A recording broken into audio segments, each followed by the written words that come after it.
What's up? I'm with Ms. Emily. How you doing? Introduce yourself, Ms. Emily. Hi, my name is Emily Gonzalez Abreu, and I work in the school system as a counselor. Okay, how long you been doing counseling work, Ms. Emily? I've been in the mental health field for over 30 years, and in the school system 24. Okay, so from the time you started with mental health, would you say that mental health is exploding at a alarming number, or is decreasing? What would you say? I think there's more recognition.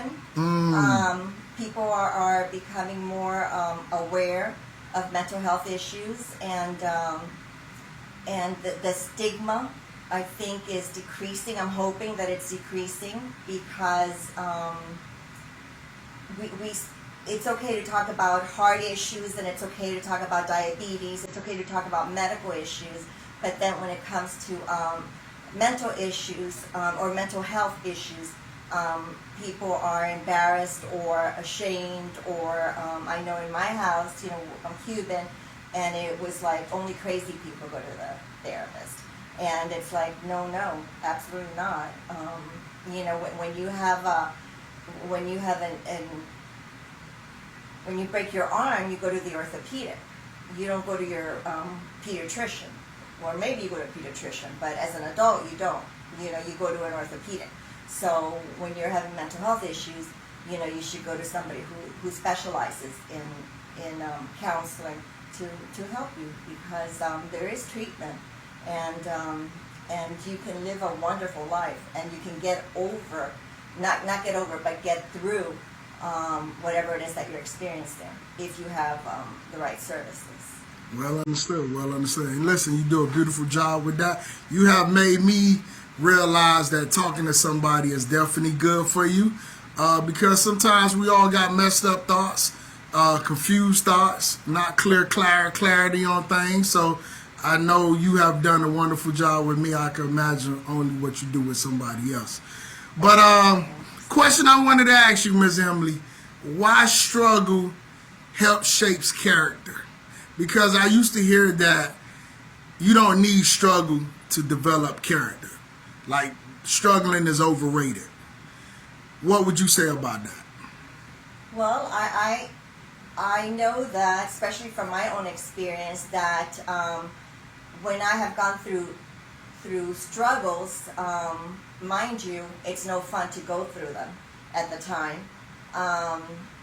But once you go through them, and they're learning experiences, and your character is shaped according to how you overcome these obstacles.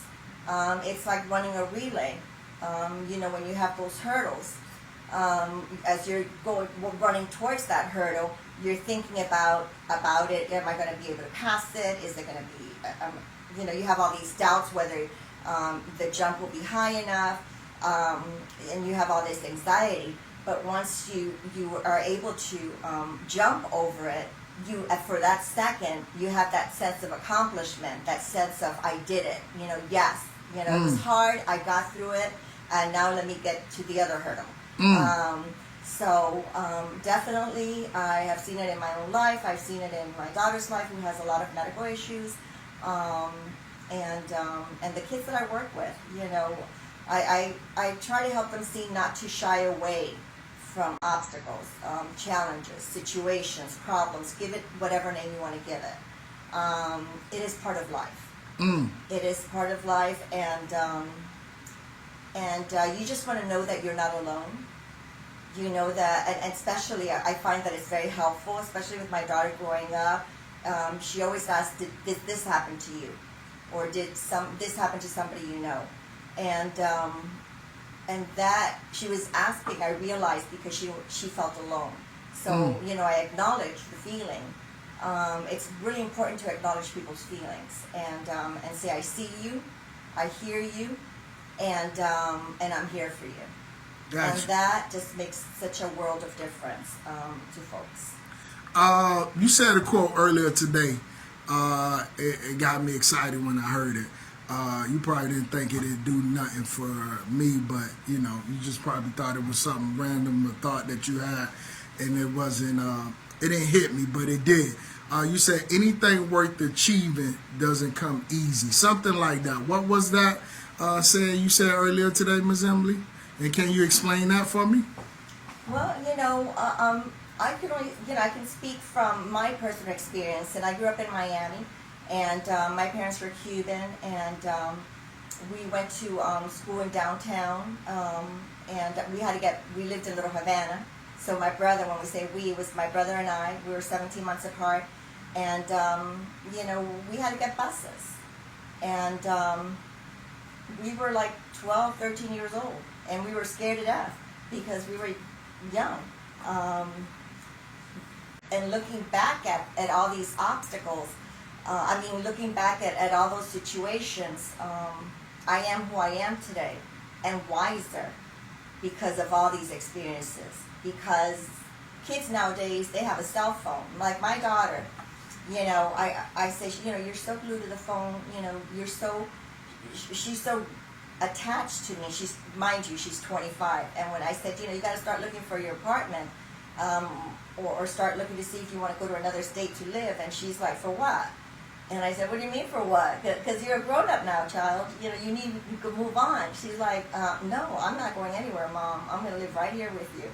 And it helped me see that I've done like a disservice to her, because she's always been a phone call away. I've always been a phone call away from her. And it's given her this false sense of hope. This sense of security, a false sense of security. And what's happened is she hadn't, because she is doing it now, because now she's 25, she's a lot more mature now. And I just started allowing her to solve problems. I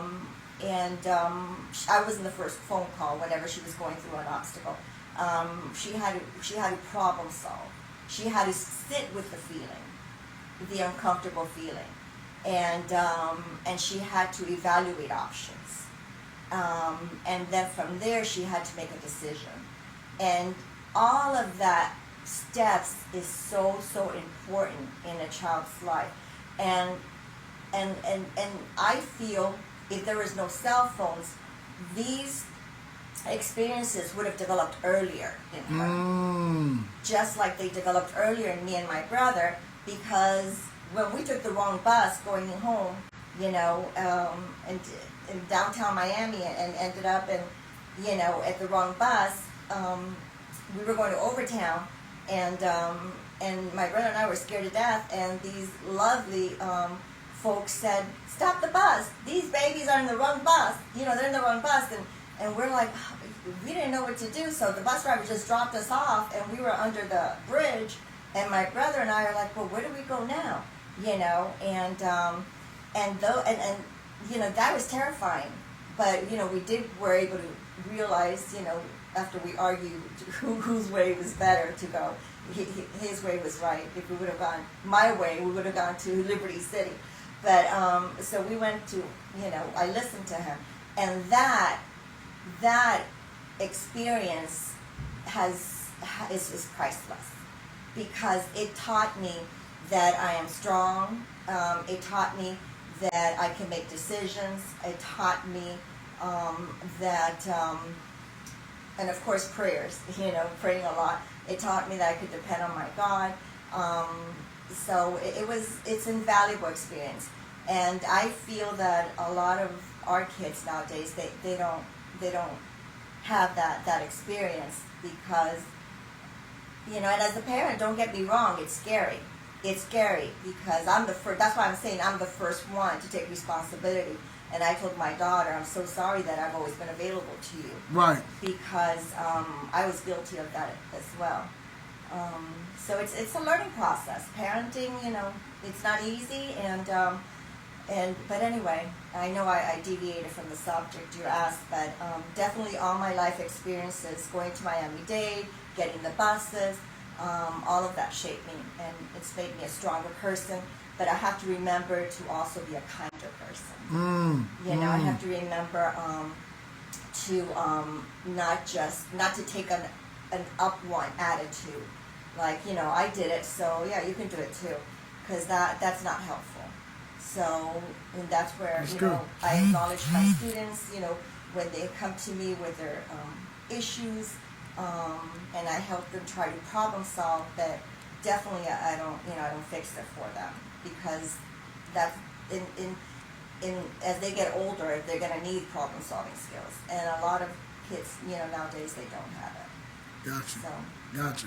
We're going to end it right there, Miss Emily. But we definitely, listen, guys, we definitely going to come back to a part 2, because we're going to talk about problem solving and why kids today need to have it, why I feel like they lacking a lot of it, and why is it so important. We're going to come back with Miss Emily, but I'm glad Miss Emily came in and gave us dropped some gems, some knowledge, and everything about mental health, about achieving, about goals, about character. She dropped it all off. So we're going to pick it back up later.